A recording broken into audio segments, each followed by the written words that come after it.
It appears there's been a potentially major breakthrough in the nuclear standoff with North Korea. Earlier today, representatives from the secretive regime met with South Koreans for the first time in 2 years.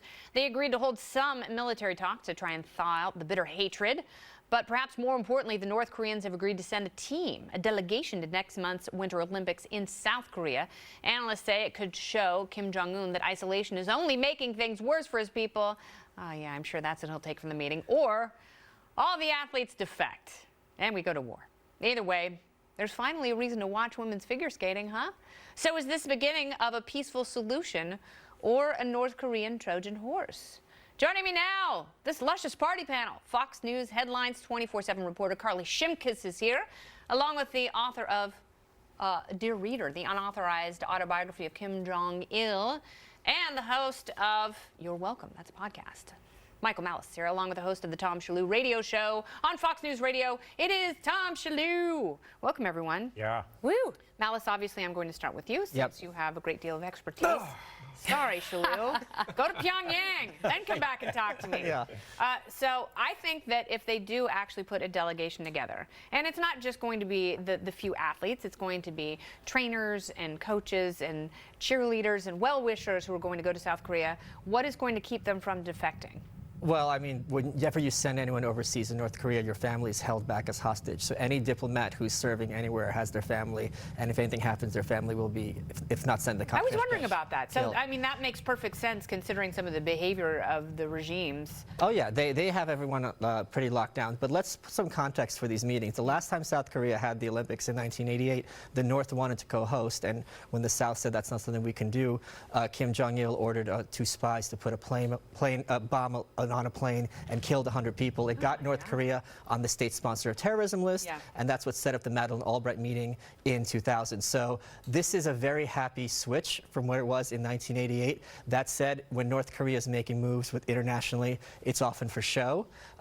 Last summer, they were going to nuke Guam, and now they're Care Bears and everyone's friends. Yeah. So we have to realize we're dealing with a gangster regime who will be happy to put on any show they need to in order to get what they want. So what do they want? I mean, do they just want a little bit of feel-good diplomacy and to participate in an international event, or are they being so squeezed by the sanctions they're desperate for money? Well, as of right now, it's them versus the rest of the world. So they want some allies, and if they could frame it as us versus the U.S. imperialists, as they call us, it will look a lot better for them in hopes of getting some people on their back. Yeah, on their side, and North Korea emerged from the meeting saying, hey, man, our missiles and our nuclear threats are not trained on South Korea or China or Russia. It's all about the U.S. Yeah. Does that make you nervous? No. I mean, if you were a U.S. athlete, would you go to the South Korean games? Oh, well, that's really confusing. I mean, I read Michael Malice's book.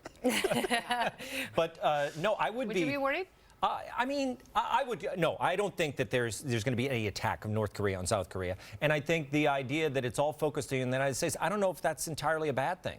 And I don't even know if the provocations by the president, I mean, I can't say they've helped, but they haven't hurt. He's kind of like the Hippocratic Oath, you know, do no harm. He hasn't hurt the situation any, right? I don't think he has. I think that remains to be seen. I hope it helps. I really do. I hope this type of bluster.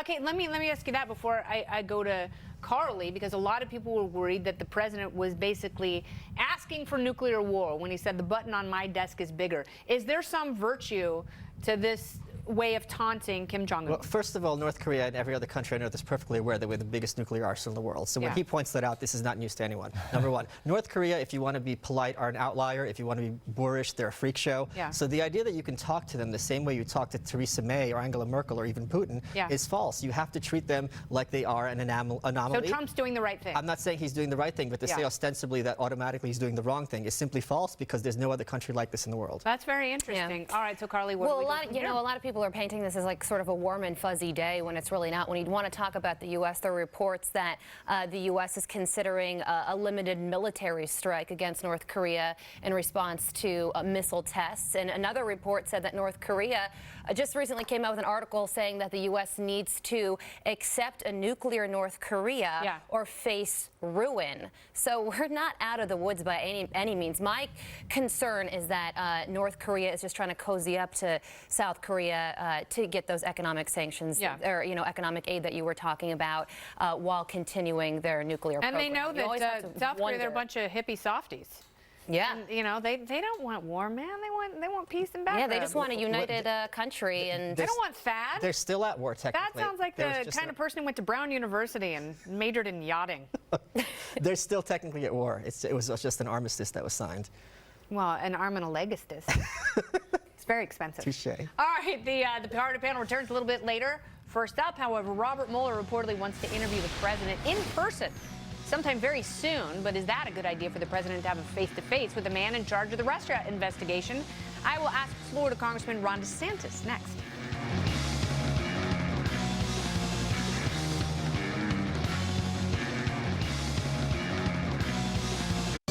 What's the use of a loaded gun if you don't have your finger on the trigger? Gothenburg boys. Isn't that nice? Remember James Damore? He's the Google engineer who was fired for writing that controversial diversity memo that suggested women were less suited to technology jobs because biology. Made a ton of headlines last summer. Well, Mike Damone has filed a class action lawsuit against Google for allegedly discriminating against whites, conservatives, and men. And last night, he told our very own Charles Payne about the challenges he has faced. Watch. So there's continued harassment and career sabotage of anyone that expresses a conservative viewpoint. And there's constant shaming and attacks against white men within Silicon Valley. And this creates a really toxic environment at Google. Am I watching a scene from an HBO show? Mike Judge sure has a lot of material. So does this case have any legs?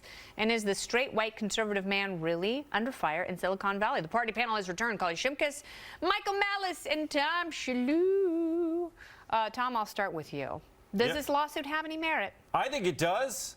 Why not? I'm so glad. See, I end up usually laughing off these kind of lawsuits, Yeah. but I think that now the left is getting a taste of the kind of, their own medicine, really. Yeah. That's I just created that expression. Oh, A very taste good. of their own Oh. medicine. But So they make the medicine. yeah. Yeah. Not yet, Michael. Not yet, Jared. Put it down. The thing is, we need guys like this out Yeah. there to show what a bunch of tomfoolery this has all turned out to Oh, be. yes. Speaking of tomfoolery, Michael Malice. He's very well spoken. That So James Google Damore. said, hey, tell us whatever you want. Be as honest as possible. Let us know what we're doing wrong. How can we get more women into tech? Just please break it down. We got to solve this problem. And he writes this manifesto and is Let's merely fired. also remember that James Damore has a master's in science from Harvard. So the idea that someone on Twitter is going to have a better idea of gender differences in IQ is fallacious, number one. Number two is, it's one thing to be for affirmative action, like we need, let's have an Irishman on the panel, so we bring on Tom Shalhoub. It's another Exactly thing to, as he points out throughout this lawsuit, Very diverse panel. to Pointing that out. denigrate specifically men, to Yeah. denigrate specifically white. You remember BuzzFeed at the end of the year had a list of things that white people ruined in 2017. These are things that are very difficult to hold up in court. The conservative thing, I think, is a no-go, but when you start talking about discriminating based on race and gender, Yeah. that is very hard, even if Google wins, to come out ahead in terms of their public image. Interesting. Carly? The one-line point of this whole entire 10-page memo was really that he was saying that women don't hold as many tech jobs as men because they're of certain biological differences. Women are more interested in people than things, so they might become doctors, lawyers, nurses rather than engineers. Does everybody have to agree with that point? Absolutely not. Is that a fireable offense? Absolutely not. So this is a classic case of Silicon Valley. Maybe a lot of being- people in that company, in that region, feel the same way. And just are Google's too afraid to say it. ashamed that so many people actually hold that belief. So, you're absolutely right in saying, Google, the taste of your own medicine thing, Google promotes all these diverse ideas, but when it comes to diversity of thought, absolutely not. Yeah, and only 31% of their workforce is female. Well, that's problematic. Well, Google might not be the only company heading to court this month. The publisher of the controversial White House expose, Fire and Fury, is hitting back at the Trump administration's demands that they stop publishing the book.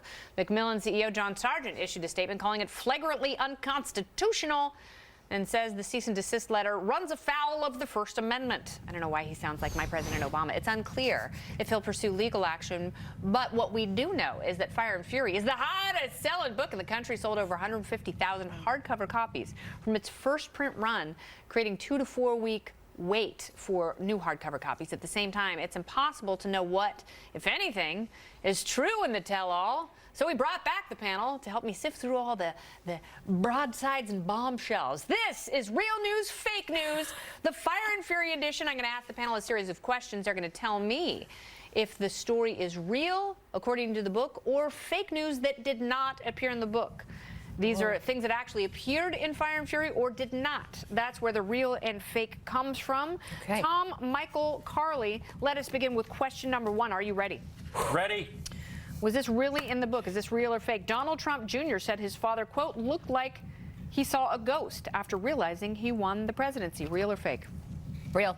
That is real. Carly, you and Tom are No, on the board. Donald Trump Jr. looked like he saw a ghost, not his father. No, he said No. his father. He actually said his Oh, dad looked okay. like he told friends that his dad looked like he saw a ghost. misread One that. for Carly, one for Tom. Question 2. To clarify, I'm not saying that it's real, but it's really in the book. Well, Yes. maybe ghosts aren't real. Right, yeah, So exactly. that could be the fake This game news. should be called Fake News, Fake News. Yeah, exactly right. Faker, faker, yeah.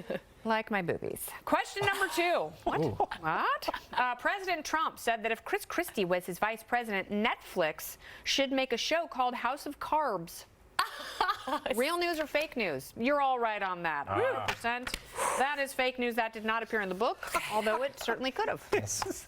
Carbohydrates are delicious. Chris Christie loves them. Question number 3. Real news or fake news? Did these really appear in Fire and Fury? Steve Bannon's nickname for Jared Kushner and Ivanka Trump was Dumb and Dumber. Real news or fake news? Michael Malice, you have now tied the game. You all have 2 apiece. Steve Bannon's nickname for them was Jarvanka. That's it? Yep, that's it. That's my nickname. That's everyone's nickname for them. Oh, that's why he was fired. Not particularly creative. Didn't he call Question Ivanka number dumb as a wall? 4. Here we go. 4 on the floor. President Trump was so afraid of being wiretapped that he once patted down everyone in the Oval Office, including Mike Pence. Real news or fake news? You are all correct. That is fake. He was just giving him a hug under his bathing suit covers. You know what? I think That's legal. That had nothing to do with wiretaps. Everything to do with that who's your ham, if you know what I'm saying. he's a lot of love. He's a germaphobe, so I knew he doesn't like to touch. Right, that's right. Question number 5. Paul Manafort worked 2 free months on the Trump campaign to pay off his casino debts at the Trump Taj Mahal. Oh. Michael and Tom are now tied with the lead with 4 apiece. Carly, you I only just have want it to be 3. different. I I saw you guys putting it up first. It was actually his spray tan debt that he was working off. oh. A lot of cans, cocoa butter. can't You believe never go know. to death for that. Question number 6. White House insiders referred to President Trump's oldest sons as Uday and Qusay, like Saddam Hussein said. Real news or fake news? That is 100% real. Wow. Michael and Tom still tied. Let's go to question number 7. Take us to this. heaven, boys. Carly, you can. I'm getting a little nervous. If they get this wrong, you get this right. You're Okay. doing just fine. All right. Several campaign workers thought President Trump was the one who leaked naked pictures of Melania during the election. Real news or fake news? Really in the book or fake in the Oh, book? I want to say fake. Say fake, say fake. Go for it. Yeah, you say fake, and unfortunately, you have fallen further into Dance, Muppet, deficits. dance. Michael and Tom, you have 6 apiece. Carly, you only have 4. It's getting more hopeless by the moment, but that's okay. How You many look more do real we great. have? Question number 8. President Trump made a rash decision to fire James Comey after shooting his worst golf game ever. Real news or fake news? Was that really in the book? All right. You all got that right. So, Carly, you're up to 5. All right. Michael and Tom, you have 7.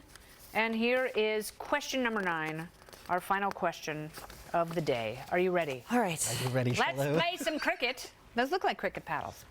Author Michael Wolff is a 2-bit huckster who played both sides of the political aisle for huge financial gain. Real news or fake news? That is real news. Unfortunately, that means that we have a tie. So here is the tiebreaker question. Are you ready? Whoever gets this back. right wins the game between Michael and Tom. You can sit back, relax, and just Sorry, stay loser. dreamy, Carly. Steve Bannon was nicknamed Sloppy Steve because he asked for Sloppy Joes his first time on Air Force One. Real news or fake news? Yeah, you both get that right. You both win the game. Congratulations. Yay! Unstoppable. Yeah, that's right. Unstoppable, unbeatable, unlikable. Just like that Hillary Clinton book, which we'll be playing next week on Real News or Fake News. You guys, thank you so much. Thank you. Tom, Thank you. Michael, welcome back. It's so great to see you. Thank And you. Carly. Thanks for having Beautifully us. done on New Year's Eve as well. Thank you. Back to You as Miami. well. Thank you. Coming up, proof that laws forcing companies to raise the minimum